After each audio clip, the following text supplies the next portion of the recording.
Yeah, we were talking about bucks that we'd killed, and you were talking about the one you killed with the 303 British. Yeah. Up there. Yeah. Late December. That thing had a entry hole about the size of a quarter. Yeah. It was about that big coming out the other side. Yeah, he wasn't going nowhere. No. Yeah, that one I killed last year with the bow. I hit him perfectly. I just misjudged the quartering angle. So it never come out, and that was my number one arrow. I actually got that broadhead to fly perfect up to 40 yards. It was like a target tip. And yeah, I broke the arrow in his shoulder. We found it, and there was about 2 inches of the arrow missing. Yeah. Never got the broadhead back. So this year I've been trying to tune some broadheads later in the summer. I've been shooting all year, but actually Bill gave me a couple of these. They're were they Steel Force Sabertooths, I think? Yeah, that's what they are. They're serrated. That's the only thing I'm not big on, because it's going to be a job to sharpen. Well, Steel Force makes one that's not got the saber tooth or the serrated edge. Yeah, I'm going to order some, but then these guys, I was really surprised. I put some on the other night when we were shooting, and I shot 20 yards thinking it was going to, look like a football flying through the air, and it was dead on. So I backed up to 30. It was dead on. 40, it was dead on. I shot 150 the other night, and I hit I was shooting at the bottom of a coffee cup, paper coffee cup, and I cut the end of it off, backed up to 60, and I was about 2 inches to the right, and that was probably just me shooting 60, but I think flies good at 50 yards. I'm gonna hunt with them. Yeah. I'm gonna sharpen them up. And that's more than likely going to be what I hunt with this year.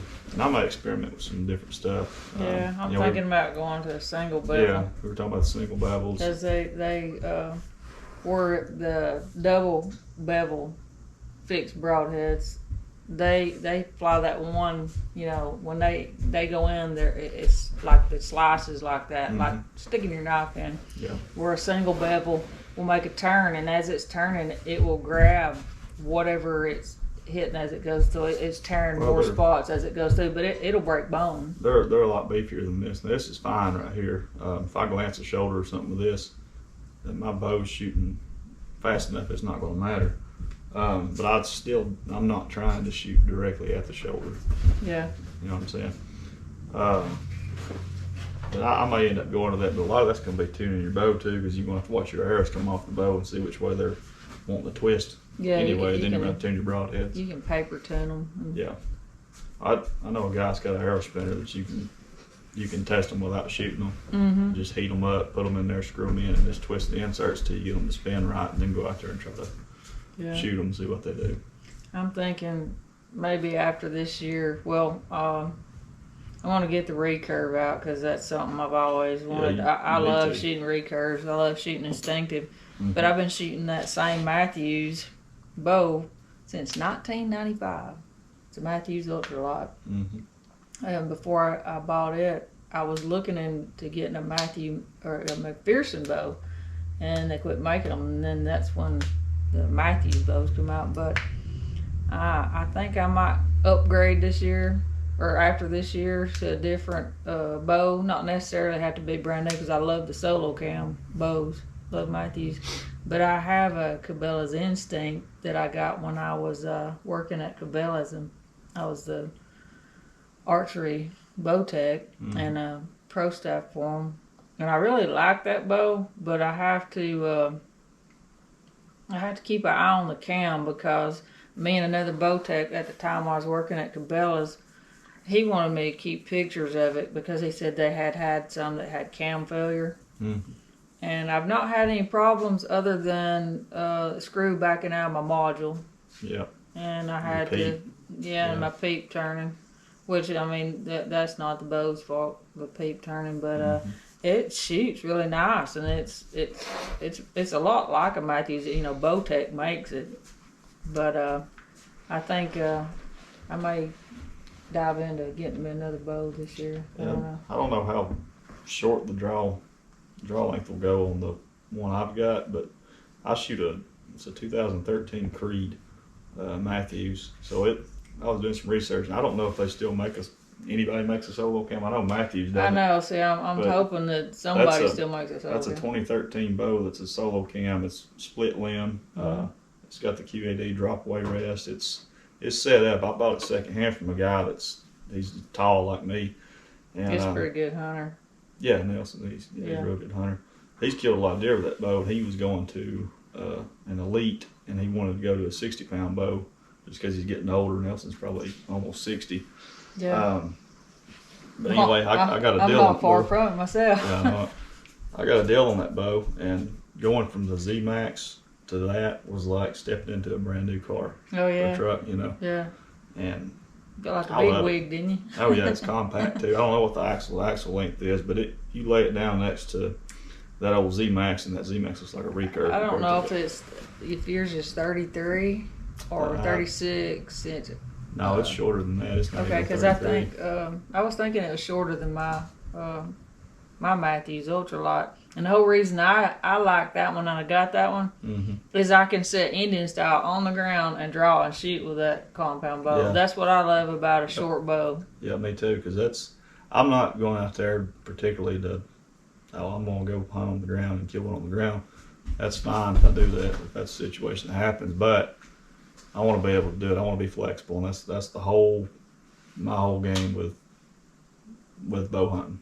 And the mountains and stuff is. I've got the saddle. I bought a set of 20-inch Hawk Helium 6 this year because I really liked yours last year, but they were 30 inches and they hang on everything. Yeah, that's the only ones I could get it. Like everything was out of stock. I went to the Skeletors. I'm going to run 3 this year and run some rotators and be able to climb just as high. But the bow too, the bow's flexible. And what I've seen, you've got to be flexible if they're to be successful, and you got to stay after it. Yeah.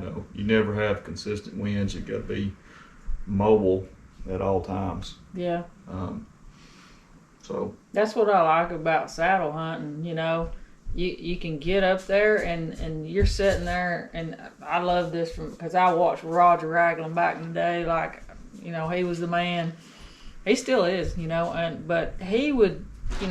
In some of his videos, he would sit there and say, I'm sitting in a spot, but something in my gut's telling me I need to move. And I've always went with my gut reaction on that. Yeah, me too. And it's always paid off. But with that saddle, it's not like with a climbing, tree stand. That saddle, you can get down and move and be in another tree. 15 minutes. Yeah, and it's not like, for a climber, you got to look around and say, hey, I got to find one that I can get my tree stand up. They'd be noisy too. Like I don't even like getting into pine trees with the sticks just because the bark's so noisy. Mm-hmm. But like I said, you got to be mobile, and I hardly ever hunt the same tree twice. I may hunt the same area. I'm not going to hunt that same tree twice. The exception of the one I carried you to last year is because that's such a good spot, and that tree is really good at concealing your movements. Coming to play for that, thinking about, and this was the rule of thumb back in the day whenever, I'm 21 years old and hunting, it was drilled in me, don't ever hunt a spot no more than 3 times in a row, Yeah. And I always kept that as rule of thumb. But there was a place that I knew the bucks would come through all the time at a certain time of year, because I always thought of it as this is the way I think of it. The does use that area so much that I thought of it as like the nursery. It's where they tended to their, they raised their fawns, they tended to them. It was a safe place for them. Mm-hmm. I knew them bucks would come through there at that certain point of year because they're looking for the does. Yeah. I set me up a stand on the top of a ridge looking over this nursery area. And I broke my rule of thumb of the 3 days, and I hunted that stand 10 days straight. That's that one, isn't it? When you killed? Yeah, he's back here behind me. I hunted that. Got lucky I didn't kill him. Let me grab that here. Yeah, I think you were looking to do that. Well, I seen him with a rifle. It was early too. It was October, and he come out with another buck late in the evening, like last light, and it was starting to rain, and. Everybody was asking me, like, well, you shot your rifle yet? And I said, no, I ain't worried about it. That thing was on last year, So I hadn't had it but just a year or two at that point, that 270. Mm-hmm. So you shoot your rifle, make sure it's still hitting I said, I'll shoot later. Well, I learned the lesson. I shot at that dude at like 80 yards and wide open, and he just stood there. Yeah. So I bolted another one, shot at him again. They just walked off down the holler, down to the creek, and I thought, what? Where I walked over there for blood, couldn't find anything. Mm-hmm. Shot that rifle the next day. It was shooting like 2 foot to the right, and about 18 inches Yeah. high. And you know, this buck wasn't even in that area that you were hunting, that you shot at him. Yeah, I was I in know. a totally different Yeah, I know. area. Yep. But I knew how those bucks, their travel routes through there, and how they, wind check for does and whatnot. Because just behind me on that ridge was where I had success killing the 8th one. I'm gonna flip this bacon real quick. Okay, he'll be right back. Well, you got cobwebs on this thing. You need to clean it. Hey, I spend more time in the woods looking for them than I do Hey. dusting them at home. This thing's gonna be huge next year. Yeah. So, Ethan, we're testing out your broadhead, the Aeroflight, right? Yeah, this is the broadhead I just got out of y'all's house. That's Oh, that thank still forest.